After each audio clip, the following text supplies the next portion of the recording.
আসসালামু আলাইকুম।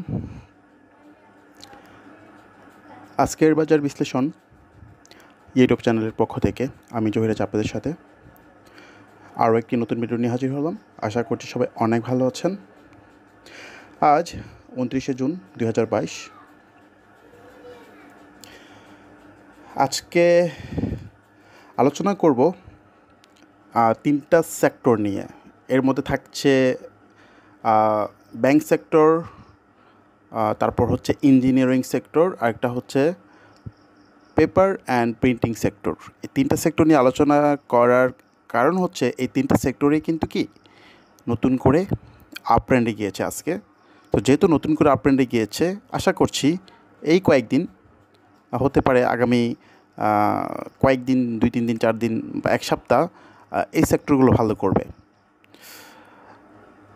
তো আলোচনা শুরু করার আগে আমরা আজকে একটু দেখি আজকে বাজারের অবস্থা, বাজার কেমন গেল।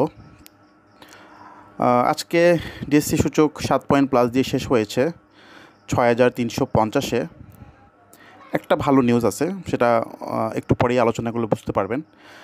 আর লেনদেন হয়েছে 805 কোটি টাকা, দর বেড়েছে 160টি কোম্পানি, কমেছে 174টি কোম্পানি, আর অপরিবর্তিত রয়েছে 52টি কোম্পানির। সবচেয়ে ভালো করেছে আজকে ইঞ্জিনিয়ারিং, দেন টেক্সটাইল, তারপর হচ্ছে ব্যাংক, তারপর হচ্ছে ফার্মা। এখন আমরা একটু দেখি যে ডিএসসি সূচকের অবস্থাটা কী।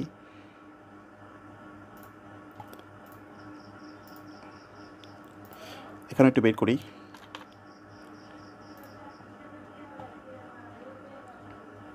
আচ্ছা, গতকাল যারা ভিডিওটি দেখেছেন, আসলে গতকালের ভিডিওটি একটু দেরিতে দিয়েছে, অনেকে হয়তো দেখেননি। যারা দেখেননি দেখে নেবেন। গতকাল বলেছিলাম যে কি 6348-এর উপরে যদি রাখতে পারে তাহলে কি বাজার আপট্রেন্ডে যাবে। সেই হিসাবে আজকে কিন্তু 6350-এ ক্লোজ হয়েছে বাজার, কিন্তু আপট্রেন্ড মোটামুটি বলা যায়। বাট বাজার যেটা করতে হবে, আরেক দিন তাকে গ্রিন ক্যান্ডেল করতে হবে। জাস্ট যদি 10 পয়েন্ট বা 15 পয়েন্টের মতো বাজার প্লাস হয়, সেটা যদি আগামীকাল বৃহস্পতিবার হয় তাহলে খুবই ভালো। তাহলে কি হবে, বাজার স্ট্রংলি আপট্রেন্ডে যাবে। আর একটা জিনিস খেয়াল করেন, আজকে বাজারের যে ক্যান্ডেলটা, যে খেয়াল করেন, দর আসলে অনেকখানি বেড়েছিল, মানে 6371-এ গিয়েছিল। তো যাওয়ার পরে 6350-এ ক্লোজ। দ্যাট মিন 21 পয়েন্ট সে কিন্তু উপর থেকে হারিয়েছে, উপর থেকে সে 21 পয়েন্ট ধরে রাখতে পারেনি। সেই হিসাবে একটু কালকে কারেকশন হওয়ার কথা ছিল, কিন্তু বাজার কিন্তু লাস্টে আবার অনেকখানি মানে কিছুটা প্লাস করার চেষ্টা করেছে। সেই হিসেবে কালকের ব্যাপারটা এরকম হতে পারে যে বাজার কারেকশন না করে বা মাইনাস না করে কিন্তু বাজার কী করতে পারে, শুরু থেকে প্লাস থাকতে পারে। এটা করার চান্স অনেক বেশি, কারণ বাজার লাস্টে মোটামুটি ভালো রিকভার করেছে। আর যেহেতু রিকভার করেছে, সেজন্য হয়তো কালকে সে শুরু থেকে প্লাস থাকতে পারে। এখন যদি কালকে কোনোভাবে যদি বাজার জাস্ট 15, 20, 25, 30 যদি প্লাস রাখে, তাহলে বাজারে স্ট্রংলি আপট্রেন্ডে যাবে। নতুন করে আমরা বাই মোডে যাব, বেশি বেশি ইনভেস্ট করব। এখন বাজারের যে রেসিস্ট্যান্ট, আমরা যদি রেসিস্ট্যান্ট দেখি, বাজারের রেসিস্ট্যান্ট হচ্ছে এইখানে 6425, তারপরে হচ্ছে 6497 বা 6500।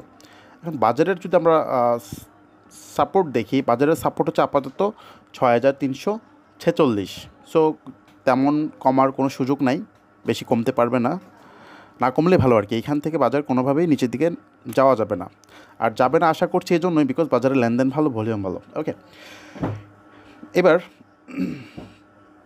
আমরা যেটা দেখব সেটা হচ্ছে যে সেক্টরগুলো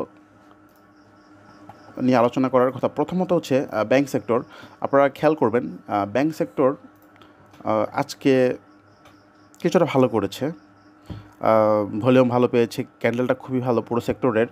এখন আপনারা, আমি যদি এখানে একটু ব্যাংক সেক্টরটা বের করি,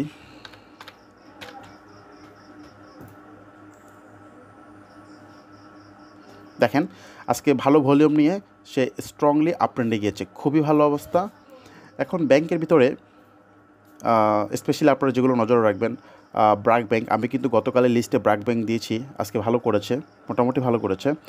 তারপরে আপনারা যদি নজর রাখতে চান, এখানে ফার্স্ট সিকিউরিটি ব্যাংক আছে, তারপরে এখানে আইএফআইসিও টানবে ইনশাল্লাহ, মোটামুটি ভালো, চার্ট ভালো। তারপরে এখানে আছে এনআরবিসি আছে, হ্যাঁ, এই যেগুলো মোটামুটি ভলিউম ভালো। তারপরে যে সাউথ ইস্ট ব্যাংক দেখেন কত সুন্দর ভলিউম, 40 লাখ ভলিউম হয়েছে, ক্যান্ডেলটাও ভালো। এগুলো আসলে টানদের জন্য রেডি। সো ব্যাংক সেক্টর মোটামুটি একটা গ্যাপ এখান থেকে ধরেন মোটামুটি 10-15% গ্যাপ দেওয়ার মতো রেডি। আচ্ছা, তারপরে আমরা দেখব ইঞ্জিনিয়ারিং সেক্টরটা দেখব আমরা। এখানে একটু বের করি।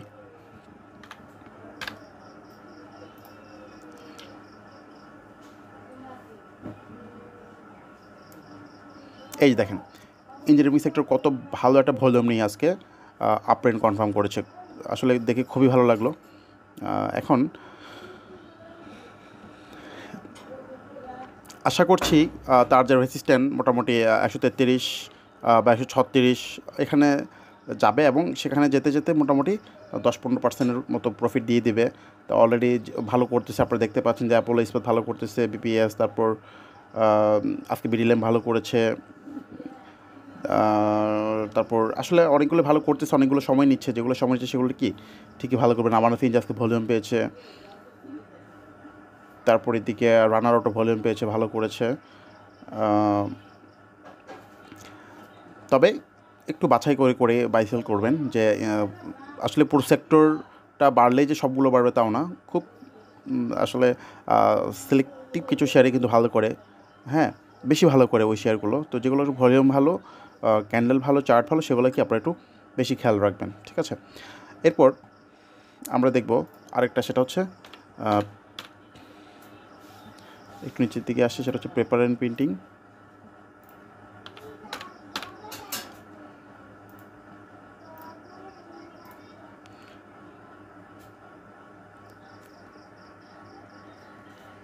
এই যে দেখেন পেপার অ্যান্ড প্রিন্টিং কত বড় একটা ভলিউম নিয়েছে, ক্যান্ডেলটা অনেক ভালো। আর এখানে যদি আপনারা দেখেন, এখানে দেখেন সে আপ ট্রেন্ডে গিয়েছে ভালো ভলিউম নিয়ে।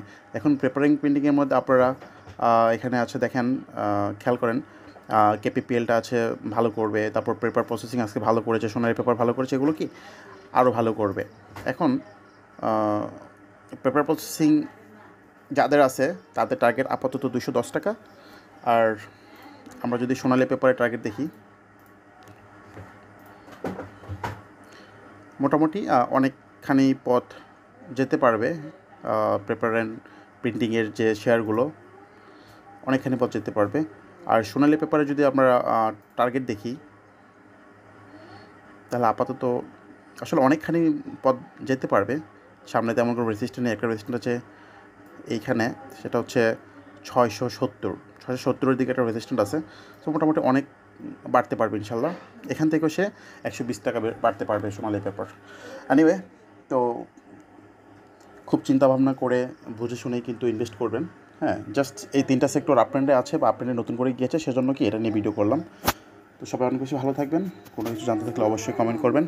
আল্লাহ হাফেজ, আসসালামু আলাইকুম।